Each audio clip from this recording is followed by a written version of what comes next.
देखिए भारत वर्ष शिक्षा व्यवस्था दिन दिन भुसुड़ी पड़ुछि खाली केंद्र सरकार नीट परीक्षा नहीं आप ओडिशा भी देखो ओडिशा भी जिते परीक्षा एग्जाम होउछि सब तरह के विभ्राट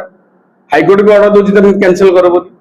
तेणुक बीजेपी सरकार देखो ये विभ्राट एक भयंकर रूप नौ एपटे सरकार स्टेबल गवर्नमेंट कहते स्वच्छ शासन दौरान कहते बारंबार विभिन्न राज्य में भोट जितुच्च कहते सरकार पर सरकार सरकार गठन कर परीक्षा परिचालन कहीं ठीक भाव करना तार कोठना कौन हो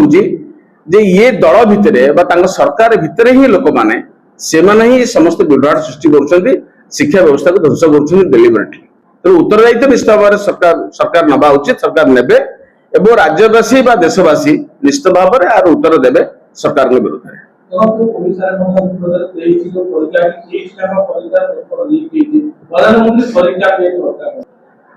कम तो किसी लगे बर विभ्राट आसृष्टि लोक विश्वास